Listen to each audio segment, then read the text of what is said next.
Hello everybody, it's Voodoo51292, and I am coming to you again with another one of my honest and thorough game reviews, always spoiler free, and the game that we're going to be reviewing today is one of the more highly anticipated games of the year 2011, which seems to be the year of the threequel. There's so many games coming out this year that are the third game in a series, and this is yet another one of those games. And it's a follow-up to a game that a lot of people think is the defining game on the PlayStation 3. It was many people's Game of the Year pick in 2009, so obviously the game had a lot to live up to. And what we're going to talk about in this review is whether or not it did live up to what it had to. And the game we're talking about today is Uncharted 3: Drake's Deception, which is a PlayStation 3 exclusive. And you're going to have to kind of forgive me through this review a little bit. My nose is starting to get a little congested, so I may sound kind of funny or have to sniffle or something like that during this review, so just forgive me. But Uncharted 3, Drake's Deception.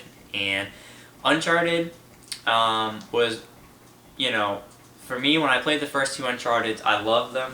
I thought Uncharted 2 was one of the best games that I had ever played in my life. I thought it was an epic game. It told an epic story. The gameplay was fun and exciting. The graphics were beautiful and way ahead of its time in 2009 when that game came out. So when Uncharted 3: Drake's Deception was announced, I said I gotta get this game, and that's exactly what I did. So with a game with this much hype, that can always cause some issues, and I talked about this earlier in the year with Portal 2. When you make a game that's as good as Portal 1 or Uncharted 2 was, it's very difficult to make a game to follow it up that's going to get good reviews simply because there's no way you can outdo what you already did. So, Uncharted 3: Drake's Deception.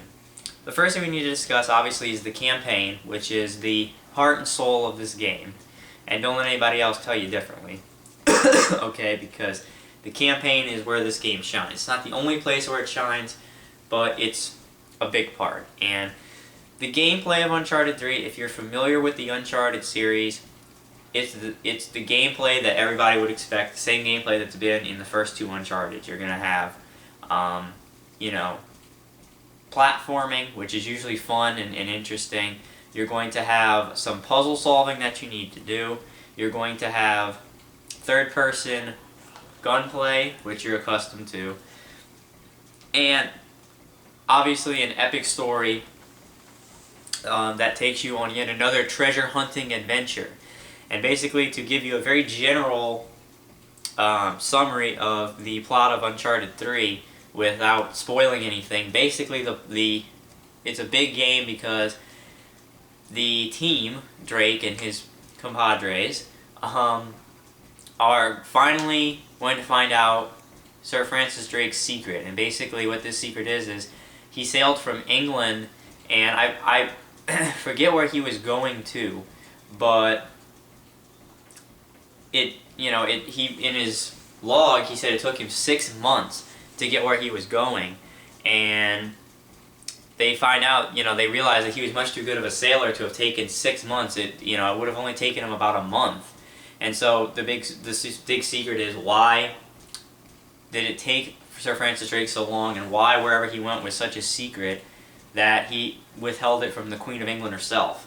And they uncover finally Sir Francis Drake's secret, and I'm obviously not going to tell you what that is. I want you to play the game, but it's pretty neat, and they go in search of Sir Francis Drake's secret, what he was ultimately after. And it's an epic tale, and as far as the plot goes in Uncharted 3, we know that Uncharted, the games have always seemed like interactive movies almost, to the point where, it's like you're watching a major Hollywood film, and, you take control from time to time to play the game, but it's really more like an action-adventure, blockbuster movie with Nathan Drake, who's basically a cross between James Bond and Indiana Jones. And again, in Uncharted 3, the plot of Uncharted 3 lives up to the previous two plots in Uncharted. I really enjoyed the plot for Uncharted 3. It does unfortunately fall into kind of a pattern now we're starting to see with these games, where it's almost predictable at times, how the plot is going to move.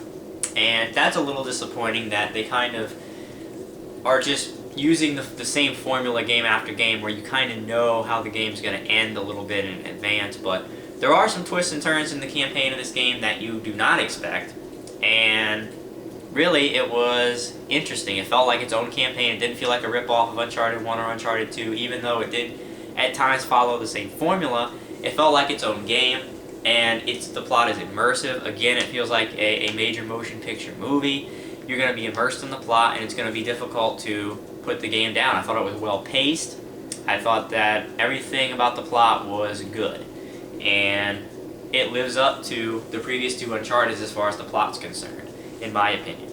Now for the gameplay, how is the gameplay? Because at its heart, it is a video game.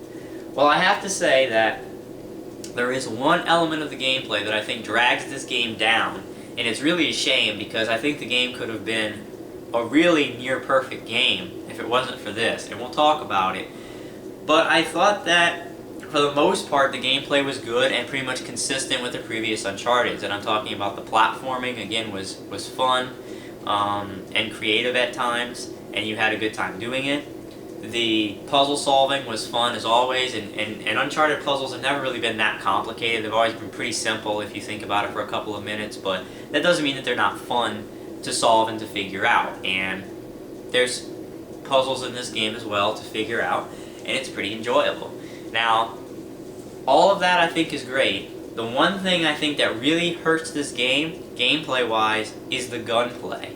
And, excuse me, you're talking to somebody here again who played Uncharted 1, Uncharted 2, and now has played Uncharted 3, and they did something to the gunplay of the game. I don't know exactly what it is, I can't put my finger on it, but the gunplay for Uncharted 3, in my mind, is way more BS than Uncharted 1 and Uncharted 2. And sure, there were parts in those games where it was difficult and you had to replay the parts a few times because you kept dying, but usually you could get by it after a couple of tries, and usually those hard parts were toward the end of the game where you would expect them to be.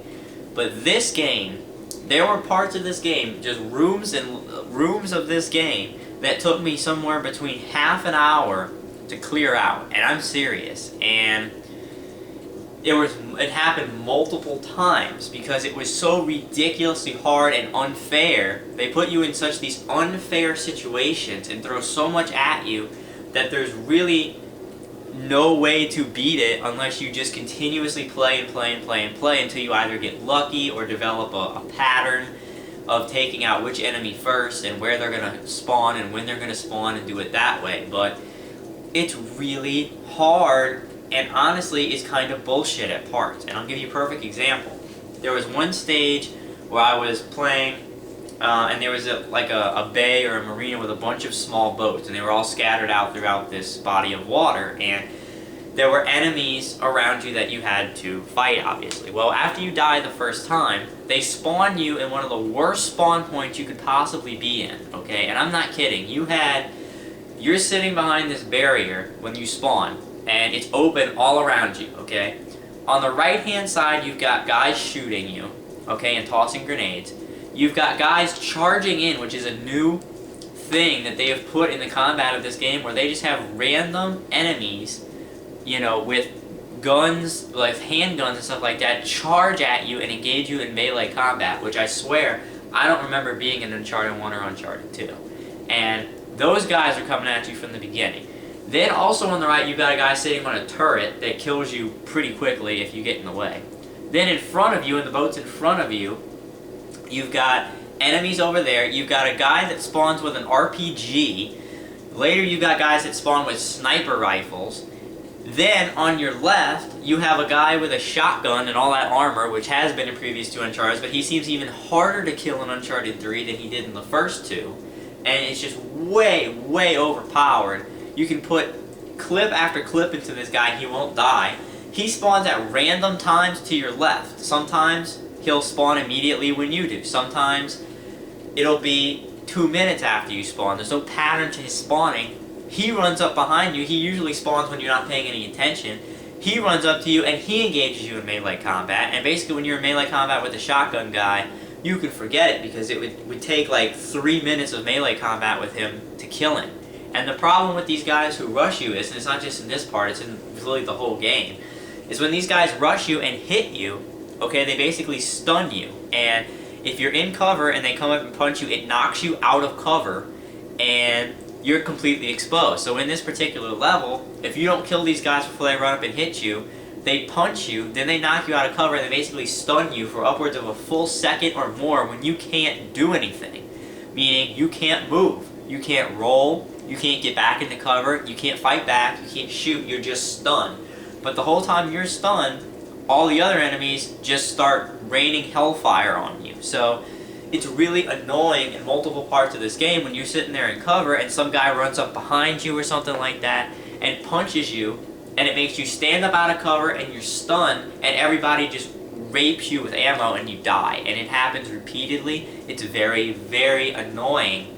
And it's just, in this game, they put you in such impossible odds sometimes that there's really no way to beat it except if you continuously replay and replay and replay these levels until you just get lucky, like I said, or develop a pattern to beat it. And I don't know why they made it so much harder than Uncharted 1 or 2, or why it's so much more BS than Uncharted 1 or 2, but it really is. And in my opinion, it drags the game down, and it's really a shame because I thought everything else in the game was pretty excellent.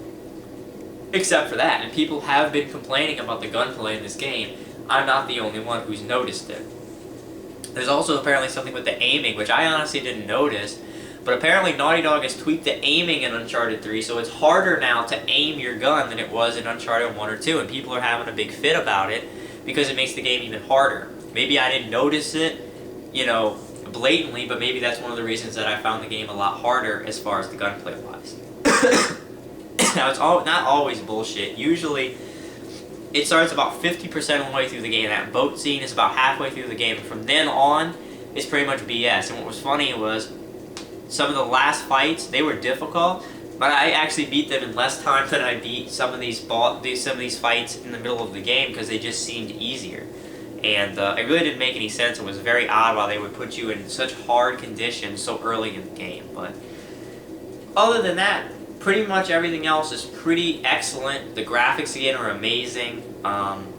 The characters look even more detailed. Elena and Chloe look even hotter. Elena looks way different in the game. If you're used to what she looks like in the past, be warned, she looks way different in this game. She looks way hotter in this game. It actually made her face more attractive in the game. And overall, it's pretty great, except for the fact that it kind of falls into a pattern, and the fact that the gunplay from about 50% of the game onwards is kind of bullshit, okay?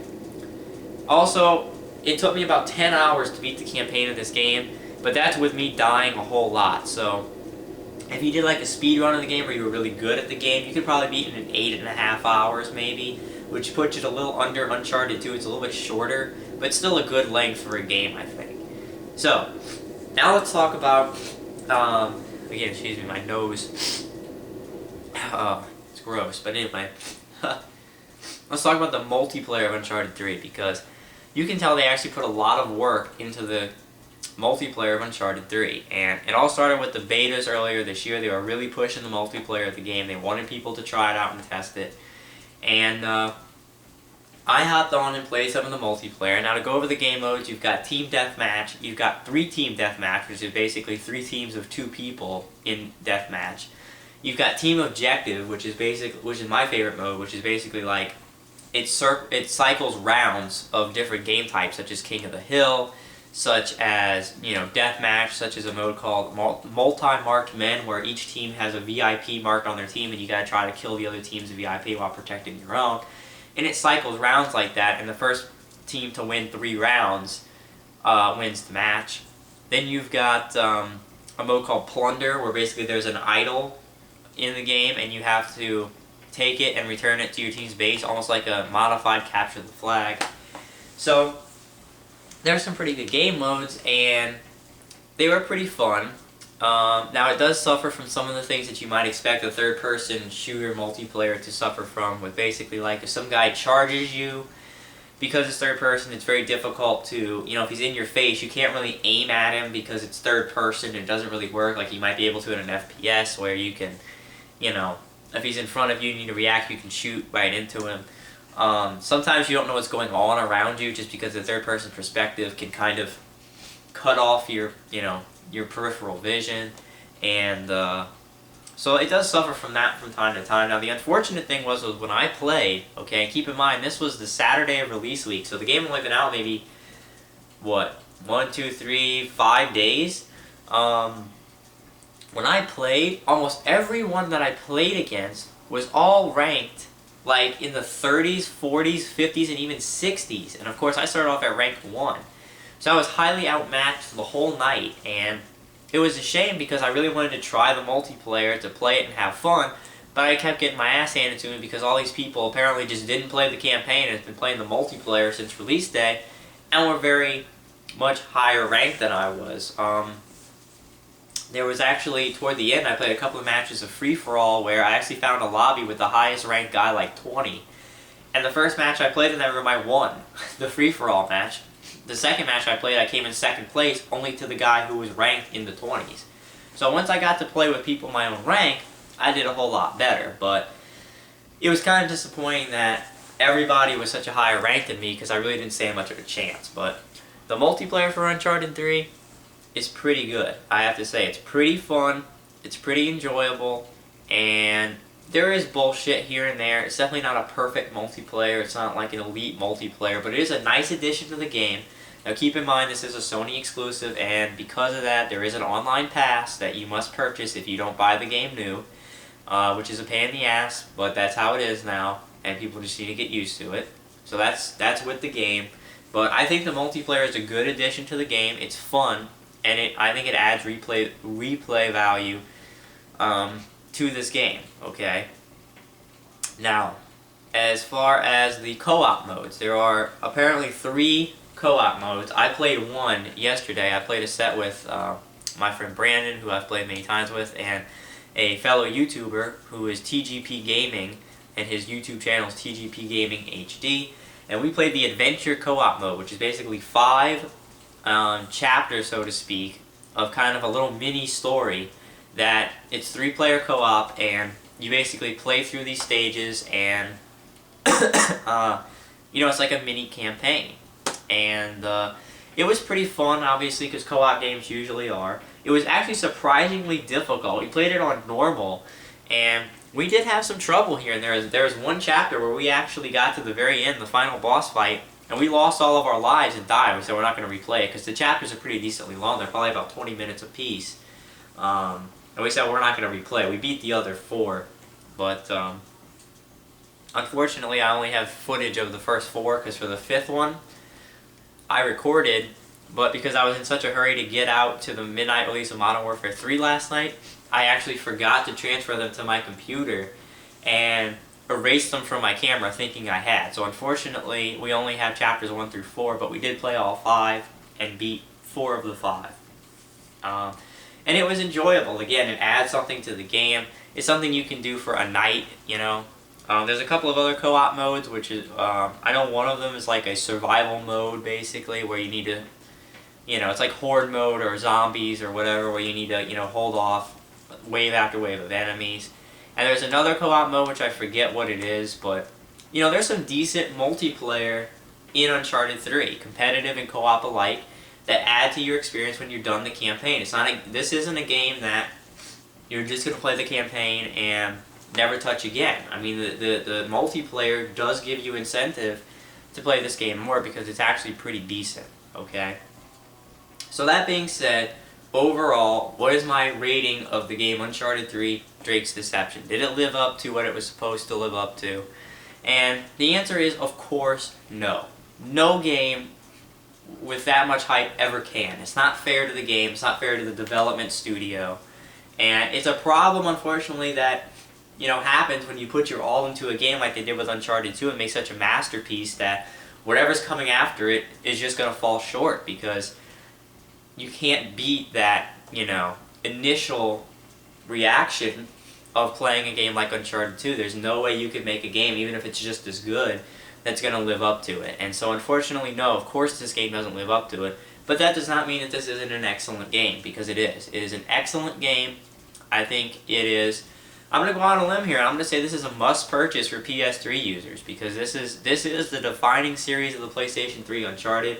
Uncharted 3 is an exceptional game. Again, except my complaint with the game, is limited to really the gunplay that they changed, and the story, unfortunately, kind of falling into a generalized pattern. But if you can deal with the gunplay and get past that, it's well worth it. Plus, they added multiplayer that's actually worth it now and is actually pretty enjoyable to play. You can play this game after you've beaten the campaign. So there's a lot in this package, okay? And it's a really good game. And the game would be rated very high, in my opinion, if it weren't for the gunplay. I keep saying it. I don't know why they changed it. I don't know who was asking for that. But they did, and it's really aggravating. But other than that, this is a very solid, great game, actually. It's not just solid, it's exceptional. And so for Uncharted 3 Drake's Deception, my final score, I'm going to give the game a straight 9 out of 10. Because I think it's that good. And in my opinion, it would have gotten higher, maybe a 9.5 or something like that, if the gunplay had been kept consistent with, with what they had done in Uncharted 1 and Uncharted 2, and not make it completely unfair and really annoying at parts, which they unfortunately did. But still a great game. I still like Uncharted 2 more, but I really do like Uncharted 3 Drake's Deception. It's a great game, a 9 out of 10. It's worth picking up to get the online pass as well, because I think you'll enjoy playing it. It's also a hell of a lot of fun to get your friends together and play some co-op, because I can tell you that even though it was difficult at times, Brandon, TGP Gaming, and I just had a riot. It was hilarious. We laughed our ass off playing it. It was so much fun. Even though it was hard, it was still fun. We had a blast doing it. So I think it's worth it. So a 9 out of 10 for Uncharted 3. One of my favorite games of the year. I think it definitely met my expectations, and because I had realistic expectations for the game.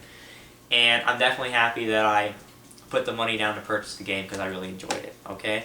So, hope you guys like my game review. As always, I'll keep them coming as I beat games, and I will be back with the next game review that I do in the future. And I hope you guys like these, because I try my best to make them as good as I can to inform you guys. So, I will see you guys next time, and thanks for watching.